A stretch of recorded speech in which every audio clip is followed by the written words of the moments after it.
Amados irmãos e irmãs, a paz do Senhor para todos e todas. Mais uma vez nós estamos aqui dando seguimento ao nosso curso e aproveito esse momento para dizer que é uma alegria estar com vocês mais uma vez, podendo partilhar da palavra de Deus, dividir com cada um de vocês experiências do cotidiano, da vida ministerial e algumas experiências que para nós são significativas e valiosas e que valem a pena serem compartilhadas. Este curso, de algumas aulas para cá, tem adquirido um viés e uma proposta totalmente prática. Com isso, nós estamos agora envoltos numa nuvem de graça, onde cada um de nós estamos recebendo de Deus esta oportunidade de nos lançarmos na imensidão do mundo, das possibilidades da obra de Deus. E nesta graça que nos tem sido revelada, tenho a plena ciência e certeza de que muitos de vocês têm se sentido desafiadas para o ministério da palavra de Deus. Uma vez que o curso tem adquirido agora uma proposta totalmente pedagógica, uma proposta prática, é claro para nós que muitas pessoas se sentem desafiadas e motivadas para o ministério. Quem sabe o ministério da pregação da palavra de Deus, quer seja o ministério do louvor, quer seja em algum setor da palavra, da obra, do louvor ou da obra de Deus, nós estamos sendo desafiados pelo Espírito Santo para nos lançarmos na imensidão no mar da graça de Deus. Com isso, nós estamos já algumas aulas falando sobre homilética. E eu aproveito esse momento para retomar a definição dessa palavra, dizendo a partir da definição que o professor Luiz Carlos Ramos aplica à homilética, quando mesmo vai definir a homilética dizendo: é a disciplina que se ocupa da ciência e da arte da pregação de sermões religiosos. Ciência, porque ela estuda criteriosamente os processos do discurso religioso, e arte, porque aplica-se às suas técnicas. Diante disso, corrobora com essa visão o professor Nelson Kaiser, quando o mesmo salientando diz: a homilética é a ciência que se ocupa com a pregação cristã e de modo particular com a prédica proferida no culto, no seio da comunidade reunida. É ciência por quê? Ciência porque investiga leis e anuncia princípios do pensamento e da linguagem, bem como classifica os efeitos do resultado, como mais difíceis escritos estabelecidos e procedimentos exegéticos válidos. A homilética, ela é uma arte, é uma ciência que possibilita estudarmos de modo criterioso e sistemático a pregação da palavra de Deus. Ela faz parte, então, daquilo que nós chamamos de teologia prática, ou, quem sabe, teologia pastoral. Uma vez que a sua tarefa não está limitada ao campo teórico, mas possibilita com que muitos de nós saiamos apenas do universo da teoria, do livro das letras, e possamos, a partir dessa definição, alcançarmos vidas por meio da palavra de Deus, por meio da pregação do Evangelho. Pregar, então, é muito mais do que técnica. Pregar vai muito além do que meras teorias. como diz o professor Nelson Kaiser, pregar é como artesanato, se aprende praticando. Portanto, é compreensível que na prática alguns erros e acertos se aproximem de nós. Não desista, não desanime, você está no caminho certo. Quando eu falo sobre pregação, eu preciso chamar a atenção de vocês e dizer: a pregação envolve a praxis e a prática.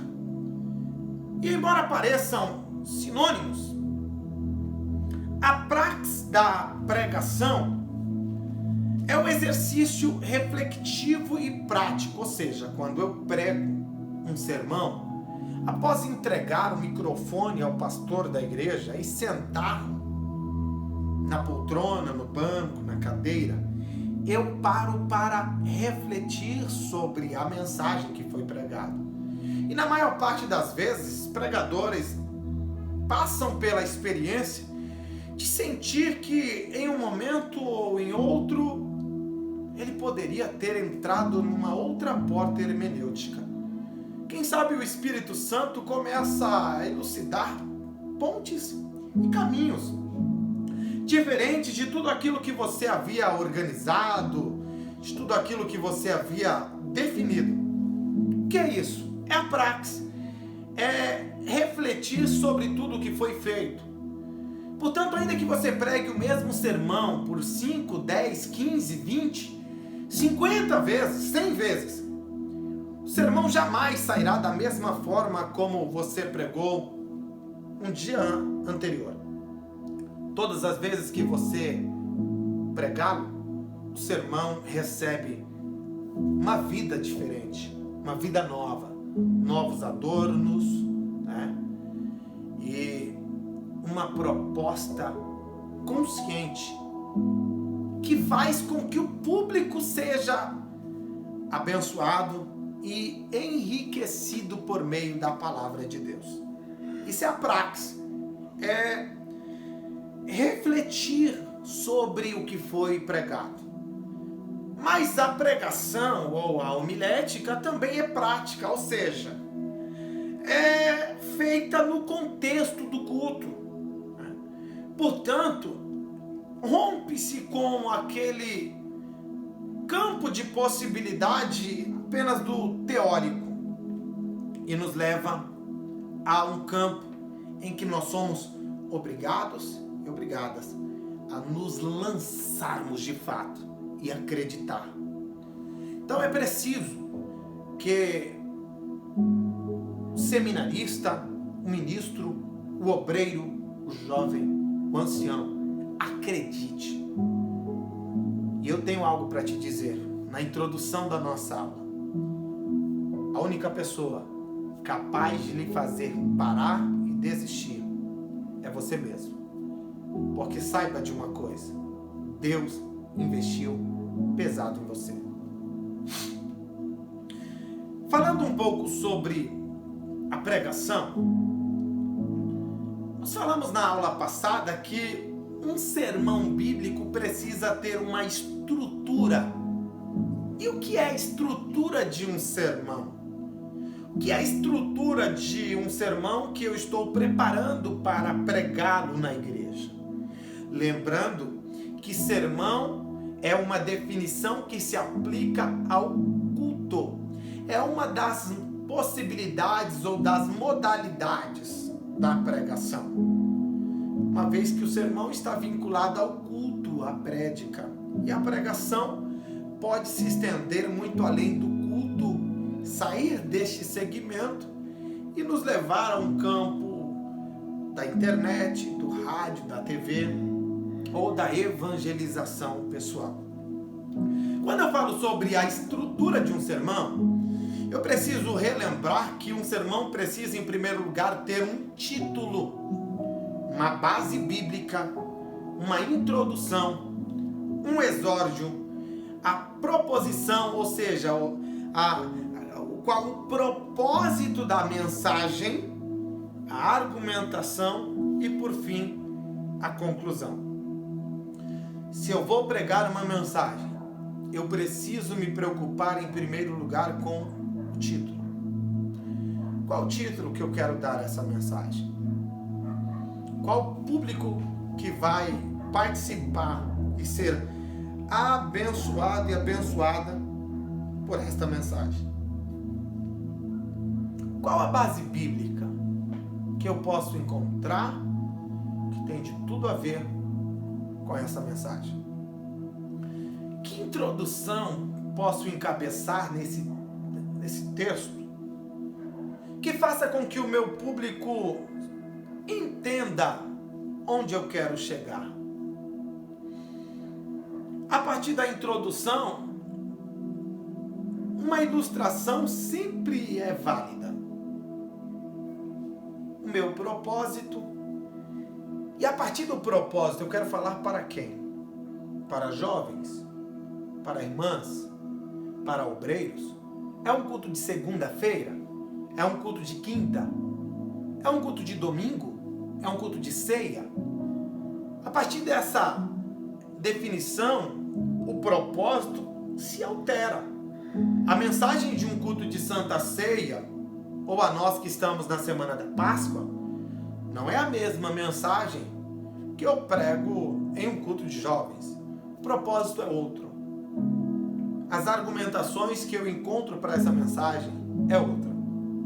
Diante disso, quero convidar você, irmão e irmã, para fazer parte desta proposta da aula. E se você está com a sua apostila aí, eu peço para que você acompanhe a página de número 42 da nossa apostila, onde nós estaremos trabalhando sobre homilética. Na página 42, lá no seu 4º parágrafo, diz assim: as obras tradicionais normalmente trabalham 3 tipos de sermões. São eles: o sermão temático, o sermão textual e o sermão expositivo. Quando eu paro para ler autores que escrevem sobre a arte e a ciência da pregação, a maior parte deles vão observar a arte da pregação nesses 3 campos, essas 3 modalidades: sermão temático, sermão textual e o sermão expositivo. Não esqueça da estrutura do teu sermão. Marque aí a estrutura de um sermão, porque a estrutura de um sermão ela vai caber em qualquer que seja a modalidade. Um sermão temático, textual ou expositivo precisa seguir a estrutura a qual nós estamos oferecendo a vocês. Título, base bíblica, introdução, um exórdio que seria uma ilustração, o propósito, qual é o propósito da sua mensagem, argumente e conclua.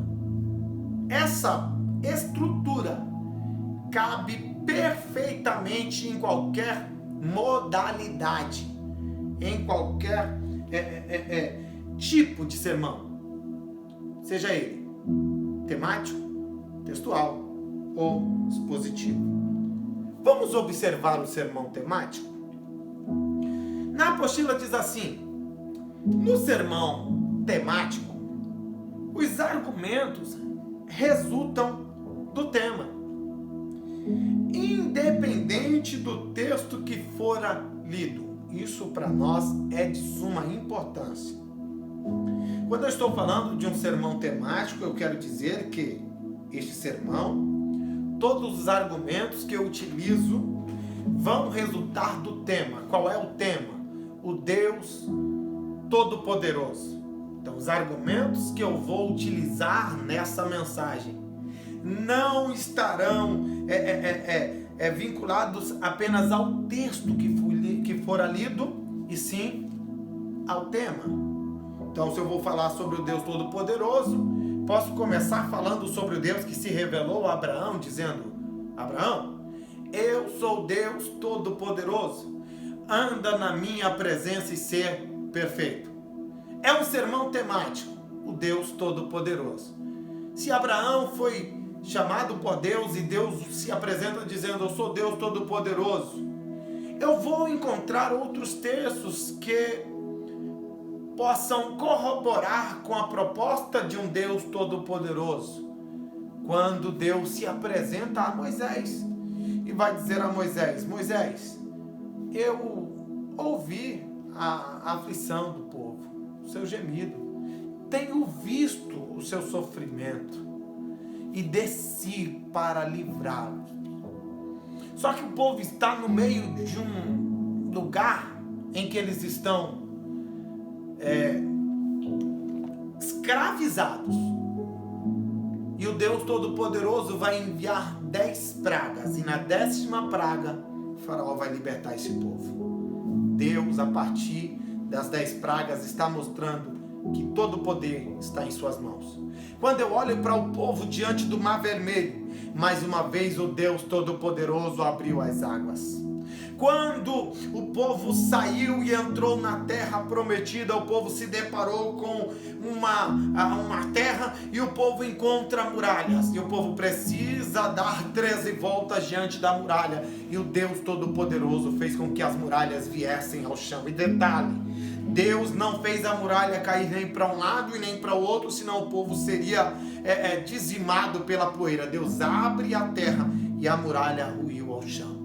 É o Deus Todo-Poderoso. Quando eu olho para o Deus que ouve a oração de Elias quando está lá no Monte Carmelo e orando, ele pede a Deus fogo do céu e Deus desce fogo do céu, provando que Deus é o Deus Todo-Poderoso. Quando Deus se revela aos 3 jovens, Ananias, Misael e Azarias, dentro da fornalha, Deus está mostrando, ele é o Deus Todo-Poderoso. Quando Daniel vai para a cova de leões, Deus está provando que Deus é o Deus Todo-Poderoso. Eu poderia encontrar aqui uma imensidão de textos bíblicos em uma mensagem temática, em um sermão temático, em que, se o tema da mensagem é o Deus Todo-Poderoso, eu posso viajar toda a Bíblia Sagrada falando a respeito dessa proposta.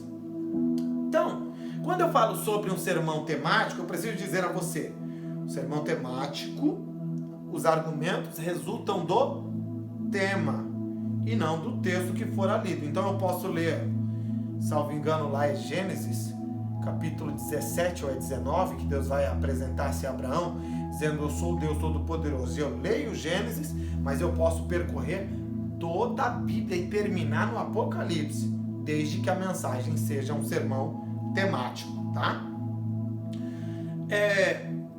Nessa proposta, nesse tipo de sermão, o tema é independente do texto que é lido e o pregador segue um tema principal, não sendo obrigado a seguir o texto lido.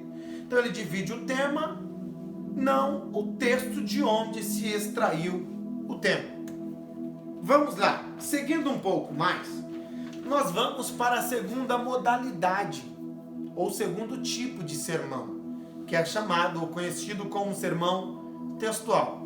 Diferentemente do primeiro, que é o sermão temático, o sermão textual, na página 43, vai dizer assim: como o próprio nome já antecede, a divisão está no texto. Esse tipo de sermão, diferentemente do temático, divide-se o texto e não o tema.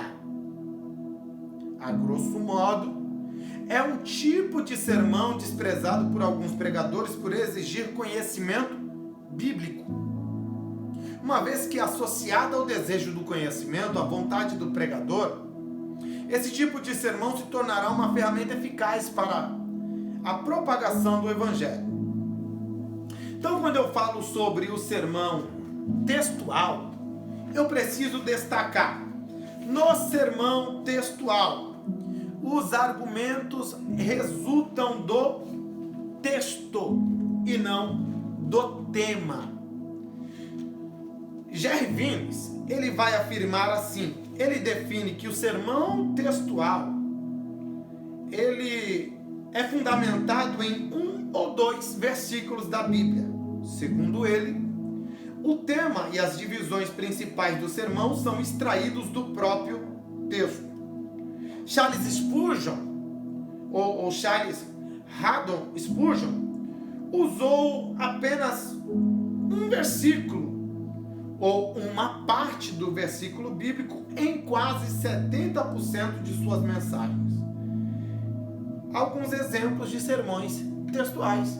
Por exemplo, o grande pregador Charles Spurgeon, ele utilizou um ou dois versículos para cerca de 70% das suas mensagens fundamentadas em um sermão textual.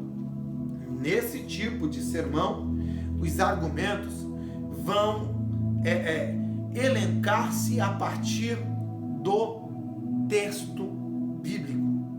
Então, se eu vou pregar sobre Salmo 23 e o texto é um sermão textual, todo o argumento resulta do texto. Salmo 23, o Senhor é o meu pastor, ponto vírgula, nada me faltará. Se os argumentos vão resultar do texto, eu posso começar, o Senhor é o meu pastor. Primeiro, eu posso trabalhar Deus como pastor. Estou utilizando aqui uma linguagem do campo. E quando eu utilizo uma linguagem do campo, eu preciso definir o que é pastor, o que é a ovelha, o cuidado do pastor para com a ovelha, a total dependência da ovelha em seu sistema de vida quanto ao pastor, sendo esse um tipo de animal que não tem autodefesa dos seus predadores, depende inteiramente do pastor. Portanto, se o texto ou se a mensagem é um sermão textual, eu trabalho o Salmo 23 dizendo: Deus, o Senhor é o meu pastor. Primeiro eu vou trabalhar Deus como pastor. Eu posso ampliar o leque de possibilidades em que Deus é pastor. Observando essa relação de dependência entre ovelha e pastor, o pastor que dá a vida pelas suas ovelhas, a ovelha que ao lado do pastor se sente segura. Perceba, eu já abri um ponto da mensagem. Se eu for para a segunda sentença que resulta do próprio texto, nada me faltará. Eu posso falar perfeitamente da confiança da ovelha, que sabe que nessa relação de dependência entre ovelha e pastor, nada me falta. Ou seja, eu não estou falando aqui de prosperidade, eu não estou falando aqui de bênçãos, eu estou falando do cuidado, eu estou falando do pastor que cuida das ovelhas, que leva as ovelhas até o aprisco, que alimenta as suas ovelhas, que leva as ovelhas a campos verdejantes, que livra as ovelhas dos seus predadores, que cuida e que na estação de maior calor, ele retira, o pelo, a lã da ovelha, fazendo com que ela possa viver uma vida mais tranquila. Ou seja, os argumentos estão saltando a partir do texto. Ele me faz deitar em verdes pastos, ou seja, ele me leva a lugares tranquilos.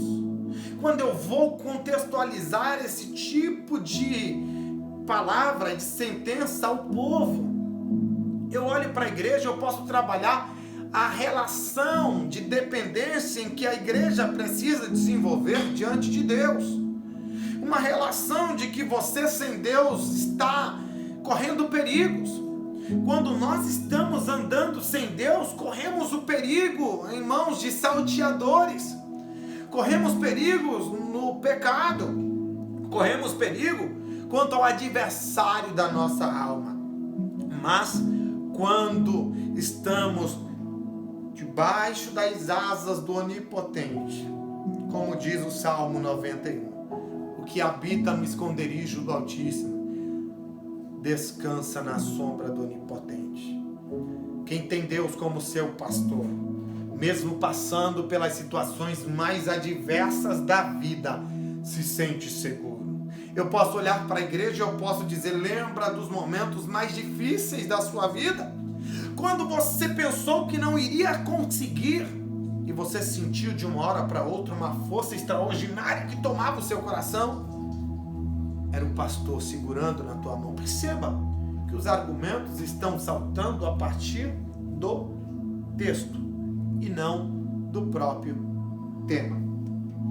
Se eu continuo, no segundo parágrafo da apostila, lá no número 43, na página 43, segundo parágrafo, eu trato de uma outra modalidade de sermão. E eu falo sobre o sermão expositivo.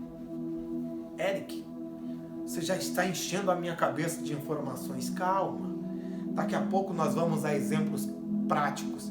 E eu preparei tanta coisa boa para vocês nessa noite. Falando sobre o sermão expositivo, como o próprio nome indica, é composto de uma explanação da palavra de Deus. Por sua vez, esse é um tipo de sermão que exige muito mais dedicação e hora de preparo. Se o sermão temático é um sermão mais fácil, em que eu posso ter mais liberdade de correr toda a Bíblia Sagrada, e desde que você conheça a Bíblia, você pode ter um tempo menor para prepará-lo. Quando eu falo de um sermão textual, caminho agora para um sermão expositivo, esse sermão ele precisa de um pouco mais de tempo, de preparo. É aquela comida boa que a dona de casa precisa levantar desde manhã e ela começa a cortar os temperos, começa a preparar a comida.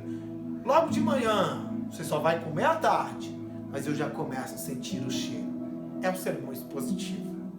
Por sua vez, é um tipo de sermão que exige mais dedicação, hora de preparo, dado que a sua composição é preciso ter um mínimo de conhecimento exegético, ou seja, para preparar um sermão expositivo, é preciso conhecer o texto a fundo, ter condições de interpretar o texto, conhecer o texto no passado, saber por que aquele texto foi escrito, qual a mensagem desse texto, para qual público essa mensagem foi destinada.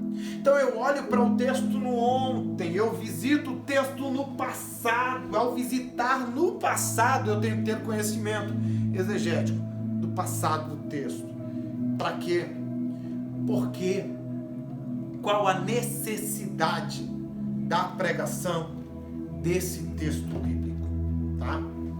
Então eu falo desse sermão como um sermão exegético, e eu posso dizer, embora pareça que não haja diferença entre o sermão textual e expositivo, em sua composição as diferenças são alarmantes, uma vez que para a construção de um sermão expositivo é preciso uma extensa exposição do texto.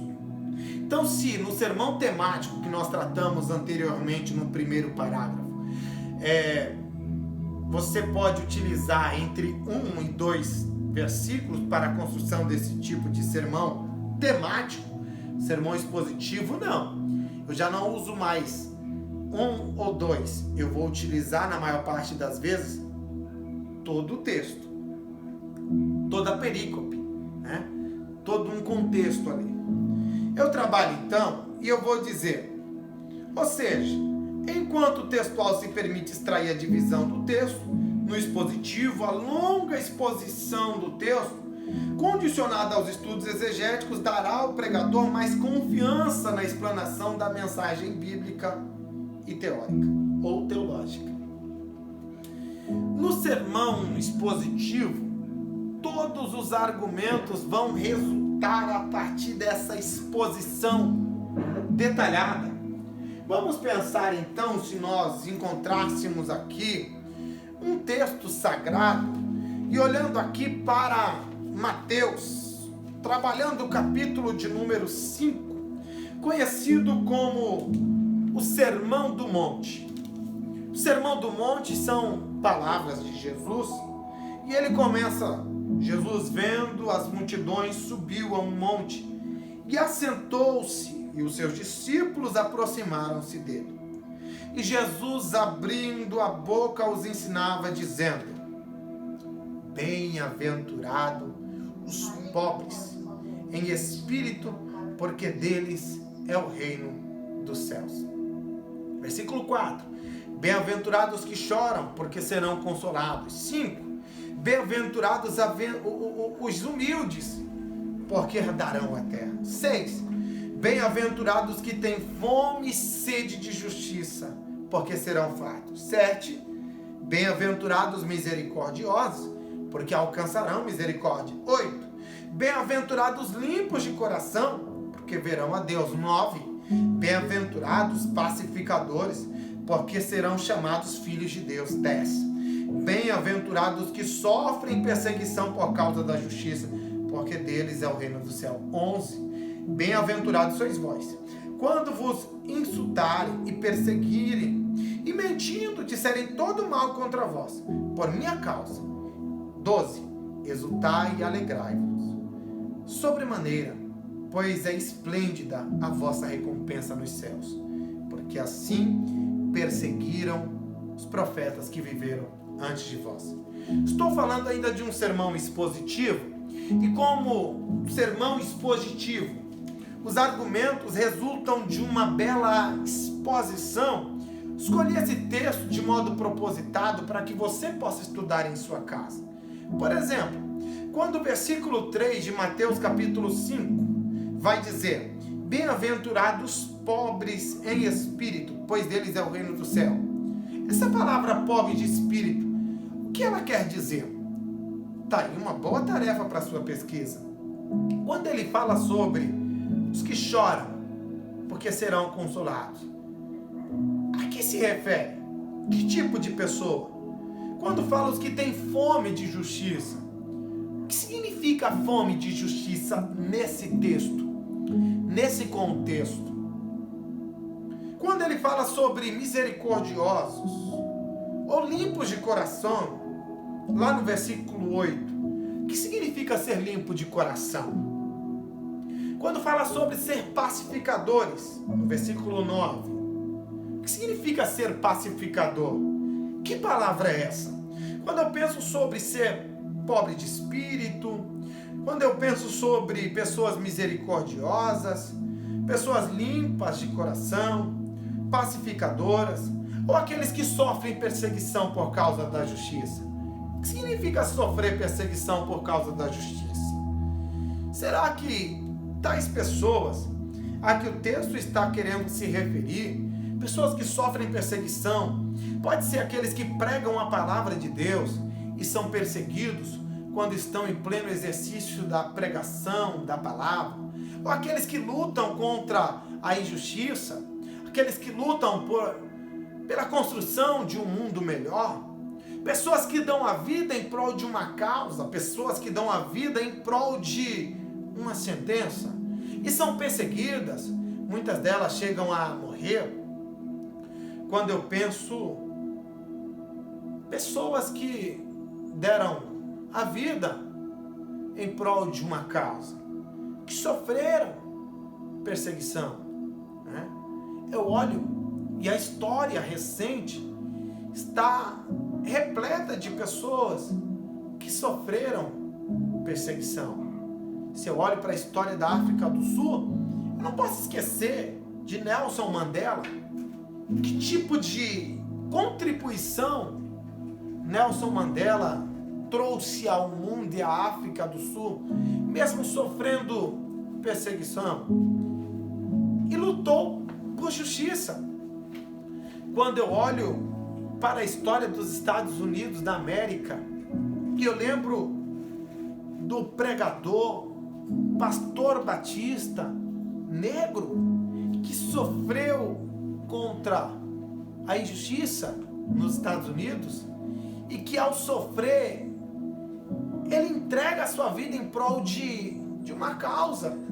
Será que o texto fala sobre esse tipo de pessoas?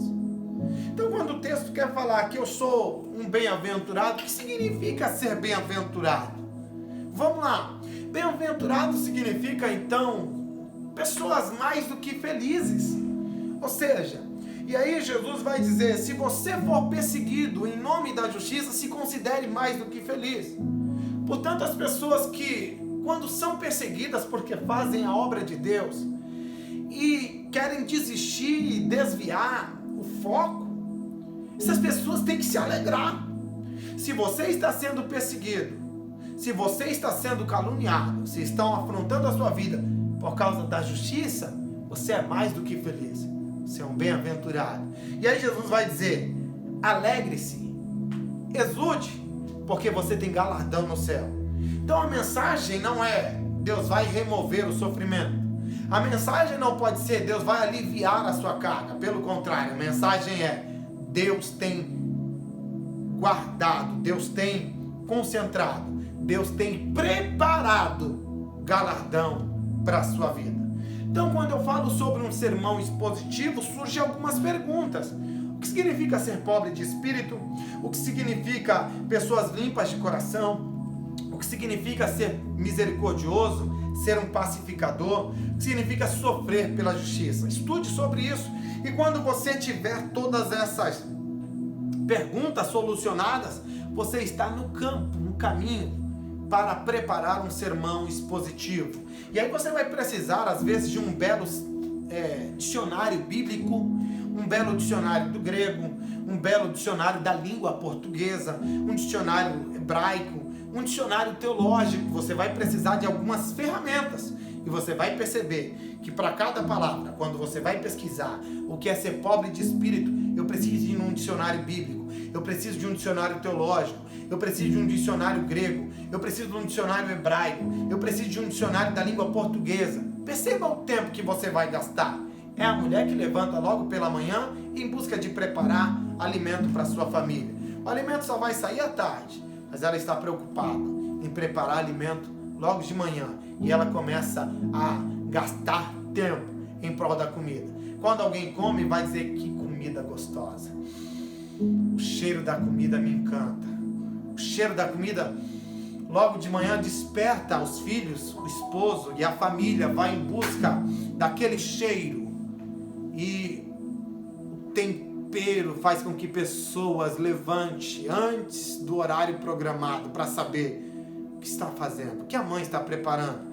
O sermão expositivo leva tempo, mas quando é servido à mesa, a comida é bela, porque traz revelações preciosas. Após caminhar com cada um de vocês a respeito do tipo de sermão expositivo, falamos do sermão temático, falamos do sermão textual, falamos aí de modo introdutório de 3 modalidades de sermões tradicionais. A aula de hoje é desafiadora e eu falei que eu teria aqui novidades para vocês.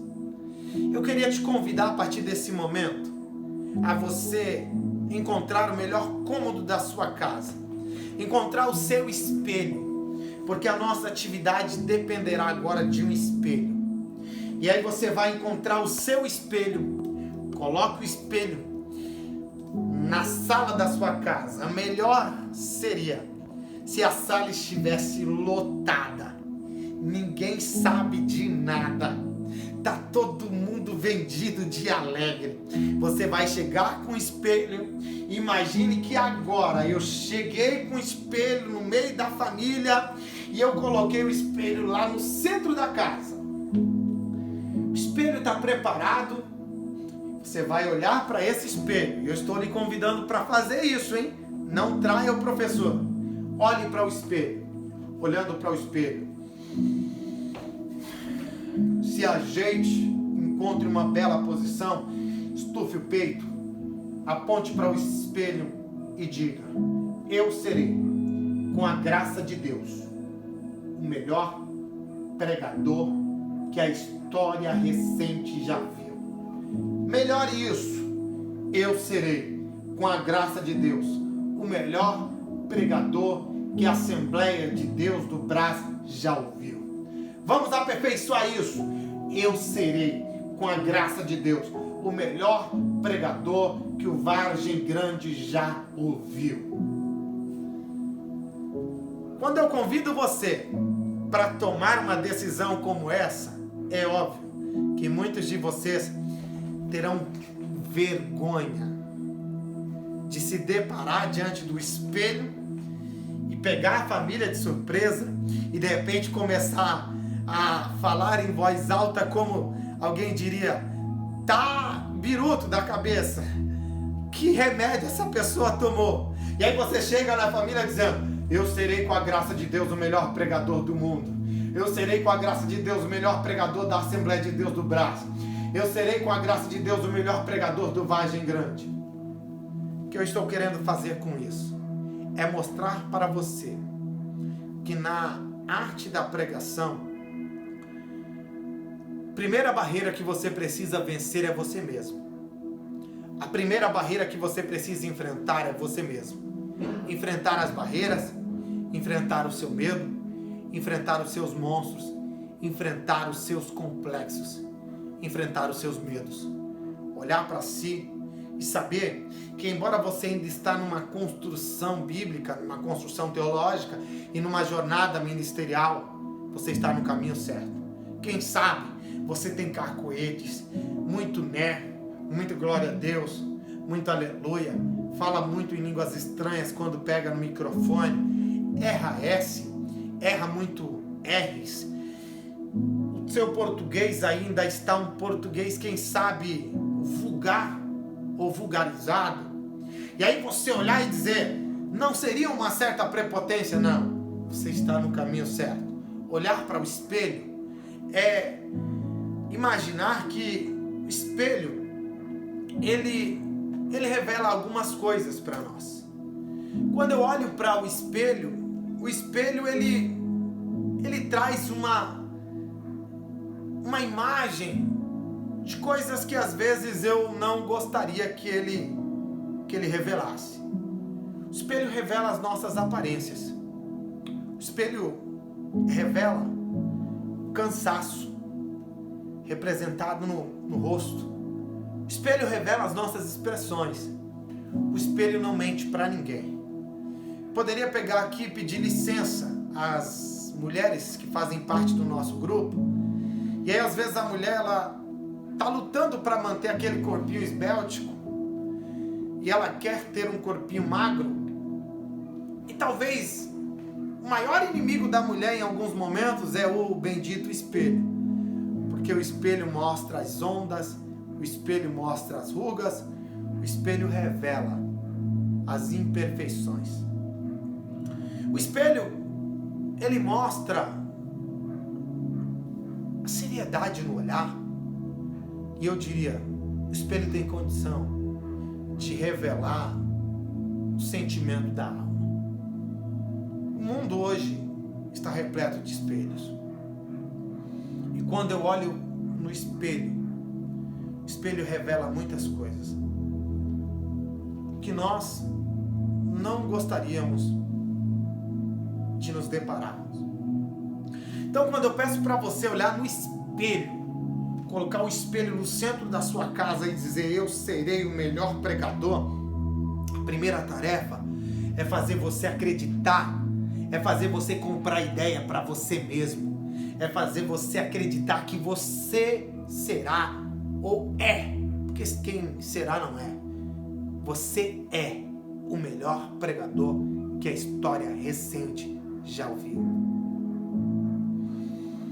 Quando eu trouxe essa proposta para a aula, eu não sei se você reparou, mas na página 43 nós encontramos um exemplo de um sermão temático. Lembra do sermão temático? Que no sermão temático eu disse que os argumentos resultam do tema e não do texto. Portanto, eu extraí essa mensagem deste livro. Pastor Erivaldo de Jesus. Pastor Erivaldo de Jesus, ele preparou este livro, conhecido como 366 ou 366 esboços bíblicos, que, segundo o pastor Erivaldo, são 366 livros ou 366 sermões, um para cada dia do ano. Escolhi um sermão em que o pastor Erivaldo nos apresenta. Escolhi o sermão temático em que ele vai pregar sobre o grande eu sou. A tarefa é, embora muitos de nós não saibamos ainda preparar um sermão, você vai na página 43, olhando para o espelho, e você vai pregar para si mesmo, em voz alta. Quando você entender que é hora de encontrar a melhor entonação da voz, faça isso. Quando você imaginar e entender que é o momento de manter a voz mais equilibrada, faça isso. Mas pratique olhando no espelho. Então vamos lá. Eu vou fazer o exemplo como se fosse muitos de vocês. E o texto, página 43, tema ou título, porque é estrutura de um sermão. Título: O grande eu sou. Queridos irmãos e irmãs, com alegria no coração, desejo cumprimentar a todos e todas com a paz do Senhor. Louvo a Deus pela oportunidade de estar aqui nessa noite. Quero, em nome do pastor dessa igreja, louvar a Deus pela sua vida. Louvo a Deus pela vida do pastor Servílio Santiago, que abriu as portas dessa igreja e nos emprestou o microfone e o seu púlpito em um culto de domingo para que eu estivesse pregando a mensagem à igreja de Deus. Portanto, meu pastor, louvo a Deus por sua vida, agradeço por essa oportunidade. Aproveito também para louvar a Deus pela vida de todos os pastores e obreiros que estão em minha retaguarda, a cada príncipe de Deus. Deus seja louvado, Deus seja engrandecido pela vida de cada um de vocês, que Deus possa abençoar a cada um de vocês. Eu sei que muitos de vocês teriam muito mais preparo do que eu para estar pregando nessa noite, pessoas gabaritadas, de uma envergadura especial e um preparo gigantesco, teriam condições de assumir essa tribuna e fazer com excelência o que se deve ser feito. Mas a oportunidade coube a mim nessa noite, portanto, quero fazer valer a pena. Peço a cada um dos senhores que a partir desse momento possam orar pela vida deste servo de Deus que estará pregando, para que Deus use a minha vida, para que Deus possa me usar como instrumento, e queira Deus, oxalá, para que nessa noite Deus use a minha vida para falar aos corações de muitos dos senhores. Aproveito também para louvar a Deus pela vida da igreja, aos irmãos que estão aqui. Deus seja louvado pela vida de todos vocês. Não poderia esquecer. Por último, mas não menos importante, louvo a Deus pela vida da minha esposa. Minha esposa, Jéssica Ramos, que Deus abençoe sua vida. Deus abençoe minha filha, Lorena de Souza Ramos, que está conosco. Deus possa ser engrandecido pela sua vida, filha. Muito obrigado, Deus abençoe. Amados irmãos, tenho nessa noite uma mensagem ao seu coração, e eu quero pregar essa mensagem subordinando a ela ao tema, ou subordinado ao tema, o grande eu sou. Aproveito nesse momento para convidar os irmãos e irmãs que trouxeram Bíblia Sagrada para que abra a sua Bíblia. Livro do Êxodo, capítulo de número 3. Localize o versículo de número 14. Vamos lá? Livro do Êxodo. Aos irmãos que ainda estão procurando, para facilitar, é o segundo livro da Bíblia Sagrada. Encontre o livro do Gênesis e depois você encontrará o próximo livro, livro do Êxodo. Localize o capítulo de número 13, versículo 14, está escrito: Então afirmou Deus a Moisés: Eu sou o que sou. E devereis dizer aos filhos de Israel: Eu sou, me enviou a vós. Queria pedir por gentileza para que você possa repetir então essa sentença. Eu sou o que sou. Vamos lá? 1, 2, 3. Eu sou o que sou. Vamos melhorar esse negócio? eu sou o que sou. Maravilha, muito obrigado. Mantenha a Bíblia aberta ou fechada. Fica a critério de cada um de vocês que estarão pregando. E aí, nessa apostila, eu coloquei para vocês ali a introdução. E a introdução foi extraída do texto do livro 366. E o pastor vai colocar lá então, título ou tema, o grande eu sou, texto bíblico, Êxodo 3,14, introdução. Neste texto bíblico, nós aprendemos sobre o nome autossuficiente de nosso Deus. E através dele, recebemos a segurança e a confiança que o Senhor, nosso Deus, é muito além daquilo que imaginamos ou pensamos que Ele seja. Pois através dele, da revelação deste nome, aprendemos que o poder do nosso Deus é infinito. Ou seja, o que eu estou querendo dizer aos irmãos é que o poder de Deus, o nome de Deus é grande, é poderoso e se revela nas Escrituras como grande eu sou. O eu sou é tão poderoso, de modo que nós não conseguimos compreender a imensidão do teu poder. Quando eu falo sobre isso, quero então trazer aos irmãos aqui algumas revelações do texto bíblico que encontramos na Bíblia Sagrada, quando a Bíblia se revela ao grande eu sou. A Bíblia vai falar sobre o grande eu sou nas Escrituras. Em primeiro lugar, o grande eu sou apareceu a Moisés na sarça ardente e continuou se revelando em outras partes das Escrituras. Em Êxodo capítulo 15, versículo 26, ele disse a Moisés: eu sou o Senhor que te sara. Ou seja, a Bíblia Sagrada já apresenta Deus lá do início da história. Deus se revelando a Moisés, dizendo: Moisés, eu sou Moisés, eu sou o que te sara. Em Êxodo capítulo 20, versículo 2, ele introduz os 10 mandamentos dizendo: eu sou o Senhor, o teu Deus, que te tirei da terra do Egito, da casa da servidão.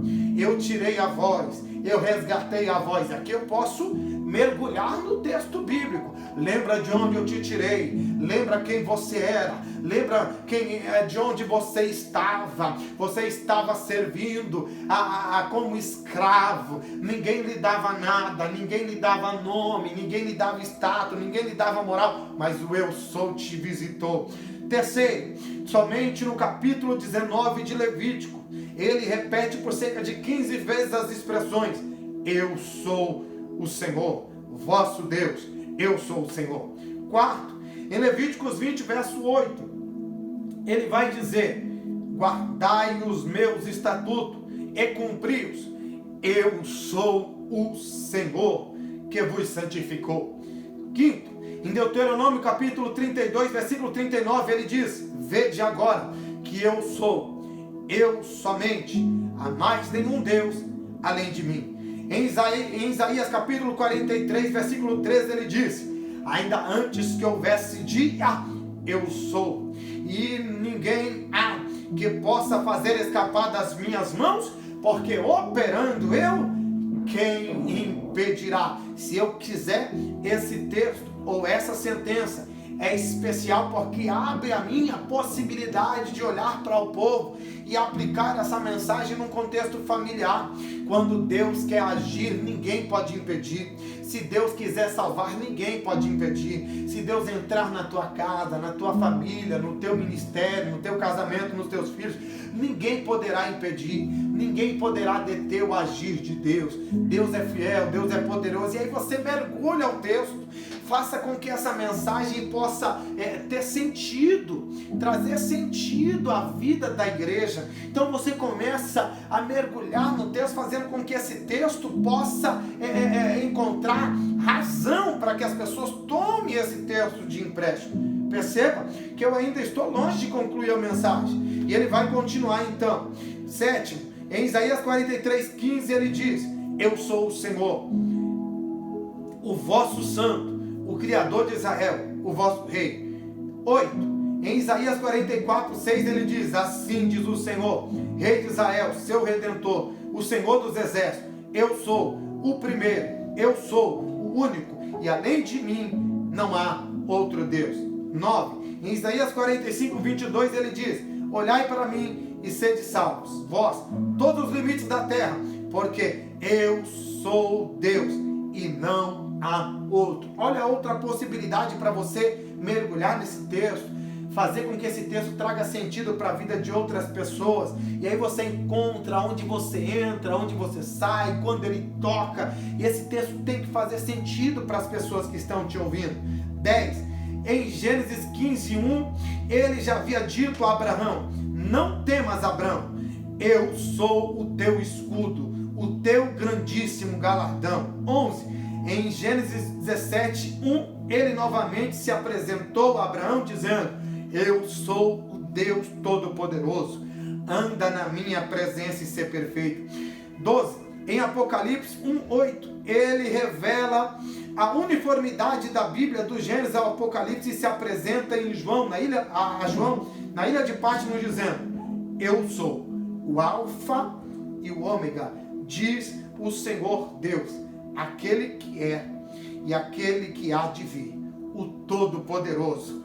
Aleluia, eu sou. Perceba que eu ainda coloquei aqui 2. Jesus Cristo é a revelação completa do grande eu sou. Então perceba, até agora eu estou olhando para as Escrituras e eu estou procurando relacionar o grande eu sou à pessoa de Deus. E eu tive aqui 12 exemplos em que as Escrituras provam o grande eu sou a Deus. Agora eu quero melhorar a coisa. Agora eu não vou apresentar apenas Deus, eu vou mostrar que Jesus é a revelação completa do grande eu sou. Como? De acordo com o Evangelho de João, nós aprendemos que Jesus Cristo é o grande eu sou, manifestado em sua pessoa. Ou seja, João capítulo 1, versículo 14, prova que Jesus é o grande eu sou.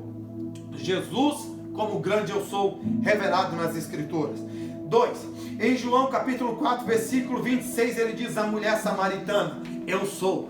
A mulher estava diante da fonte de água viva, que a sua alma precisava se esbaldar e saciar a sede da sua alma, e ele se revela à mulher dizendo: eu sou, mulher, eu sou a água que a sua alma precisa. O texto permite com que eu tenha essa facilidade, essa flexibilidade de olhar para os irmãos e contextualizar o texto na vida do povo. Eu estou ainda num sermão temático. Perceba. 3. Em João capítulo 6, versículo 48, Jesus diz: eu sou o pão da vida. Irmão, se um trem desse aqui você não conseguir encontrar alguma aplicação para a vida do povo, eu vou sair do celular, eu invado a sala da tua casa. Você precisa encontrar alguma coisa aqui. 4. Em João 8,12, Jesus diz: eu sou a luz do mundo. 5. Em João 8,24, Jesus diz: porque se não conhecerdes que eu sou, morrereis em vossos pecados. 6. Em João 8,28, Jesus diz: quando levantardes o Filho do Homem, sabereis que eu sou, e que nada faço por mim mesmo, mas falo como o Pai que me ensinou. Estou longe de concluir a mensagem. 7. Em João 8,58, Jesus diz: em verdade vos digo, antes que Abraão existisse, eu sou. Se você pode, levanta a mão para o céu, dá glória a Deus, dá aleluia, o grande eu sou está aqui. Perceba que eu estou aplicando a coisa. Eu encontro um momento certo em que eu consigo fazer com que esse texto traga sentido para a vida dos meus ouvintes. O momento certo de colocar a igreja, de fazer a igreja se movimentar, de trazer a igreja. Essa é a arte que eu estou querendo provar a vocês. É Bíblia, mas é o momento em que eu aplico a arte, o momento que eu entendo que é o momento de gritar, e tem um momento que eu falo baixo, tem um momento que eu escondo a voz, tem um momento que eu embargo a voz, então eu encontro essa possibilidade. 8. Em João 10,9, Jesus diz: eu sou a porta. 9. Em João 10,11 ele diz: eu sou o bom pastor. 10. Em João 11,25 ele diz: eu sou a ressurreição e a vida. 11. Em João 14,6 ele diz: eu sou o caminho, a verdade e a vida, e ninguém vai ao Pai senão por mim. 12. Em João 15:1 ele diz: eu sou a videira verdadeira. Irmão, olha a possibilidade de você pregar esse trem. Então, quando eu concluo, vamos concluir a mensagem. Eu já apliquei, encontrei as aplicações. Qual o propósito? Quer mostrar Deus como grande eu sou, Jesus como eu sou das Escrituras. E eu vou lá. Concluindo, quando Deus disse a Moisés: eu sou o que sou, é como se ele estivesse dizendo ao seu servo: eu sou o que você precisa. Oh, glória a Deus. Vou repetir para você entender. Eu sou, Moisés, o que você precisa que eu seja. Se você está com fome, eu sou o pão da vida. Se você, Moisés, precisa, se você está com sede, eu sou água viva. Se você está perdido em algum lugar, eu sou o caminho. Moisés, se você está enfermo, eu sou o que te sara. Se você está morto, eu sou a ressurreição e a vida. Se você tem falta de alguma coisa, eu sou o bom pastor e nada te faltará. Se você anda em busca da verdade, eu sou a verdade. Se você tem medo, eu sou o teu escudo. Quando Deus se revelou a Moisés dizendo: eu sou o que sou, Deus estava dizendo: Moisés, eu sou tudo o que você precisa. Eu sou poderoso, eu sou grande, eu sou forte, dou a vida, tiro a vida, eu mato, eu faço viver, eu exalto, eu abato, irmão, eu levanto, irmão, encontre uma possibilidade, mas você tem a tarefa de, olhando para esse texto, olhando para a página 43, 44 e 45, conseguir, olhando para o espelho, pregar essa mensagem. Eric, vou decorar o negócio e vou explodir em 10 minutos. Faça o que for preciso, mas a tarefa vai melhorar agora. Sabe qual é o segredo que eu tenho para esses alunos hoje, Douglas? O segredo que eu reservei para eles é o seguinte: caminhando para concluir a nossa aula, nós vamos fazer o seguinte: nós apresentamos uma estrutura de um sermão, nós apresentamos a você o que um sermão precisa ter, e aí você não esquece, o sermão precisa de uma estrutura. Todo sermão bíblico, ele precisa de um título. Todo sermão bíblico, ele precisa, sermão bíblico, eu encontro para ele título, ponto, sermão, base bíblica, introdução, encontre aí uma ilustração, um propósito, argumente sobre esses propósitos e conclua. Sabendo que muitos dos senhores e senhoras não teriam condições de apresentar, de fazer, de preparar um sermão. Da página 43 à página 45, nós temos aí então um sermão apresentado pelo pastor Erivaldo de Jesus. É um sermão temático. Eu entendo que o sermão temático, para início, ele seja mais fácil. Então, a tarefa é: você precisa colocar o espelho na sala de sua casa, vai assustar toda a sua família, olhando para o espelho e dizendo: eu serei, com a graça de Deus, o melhor pregador do mundo. Eu serei, com a graça de Deus, o melhor pregador da Adebras. Eu serei, com a graça de Deus, o melhor pregador do Vargem Grande. Depois que você fizer isso, eu quero que você grave, você pregando esta mensagem, da página 43 à página 45. Se você quiser gravá-la em 5 minutos, 10 minutos, no máximo 15 minutos. Primeira tarefa, você vai gravar a mensagem olhando para o espelho, e eu quero que você faça um jeito de que o celular registre você pregando, olhando no espelho, e o celular registrando você, porque eu quero ver as suas expressões faciais, tá? E você vai enviar para nós. Eu e o Douglas vamos analisar o seu desenvolvimento como pregador. Então não esqueça, toda mensagem precisa ter, em primeiro lugar, saudação. Eu saúdo, não é saldo. Saldo é de conta bancária. Eu saúdo, porque eu estou falando de uma saudação. Saúde a igreja, fale da mensagem, Apresente seu texto, apresente seu título, agradeça ao pastor, agradeça aos obreiros, agradeça à igreja, agradeça seu cônjuge e pregue. Da página 43 à página 45, gravando, e você enviará essa mensagem para nós. Vamos ficar por aqui com essa tarefa. Na próxima semana, nós vamos estudar o sermão, o sermão textual e sermão expositivo. Espero que todos vocês saiam bem e tirem nota 10 na primeira tarefa dessa matéria, para que na próxima aula eu possa concluir sermão textual, sermão expositivo e quem sabe com a próxima aula ter condições de finalizarmos essa proposta, essa matéria e podermos avançar um pouco mais, apresentando a vocês a hermenêutica, a exegese, ensinando como você faz para preparar um bom sermão, fazer uma boa exegese, como você vai aplicar na vida do povo. Nosso curso está chegando nessa parte prática. Eu espero ter ajudado muitos de vocês. Na próxima aula vou pedir a ajuda do Douglas. Eu sei que muitos de vocês gostam do Douglas pregando. Então na próxima aula eu vou até pedir agora, talvez ele nem imaginava que eu faria isso, mas na próxima aula o Douglas dará a nós aí um exemplo de uma pregação textual, pregando, registrando e envia para vocês, e depois vocês vão fazer a tarefa de casa, a tarefa de vocês, pregando uma mensagem textual, e nós vamos avaliar todos vocês. Tá bom, queridos? Essa é a aula de hoje. Ficamos por aqui. Agradeço a todos e todas por estarem conosco. Não desista, não desanime, e se errar, o erro faz parte. Não apague o vídeo. Quero ver os erros, porque é errando que se aprende. Ficamos por aqui. Deus abençoe sua vida, Deus abençoe tua casa, Deus abençoe tua família.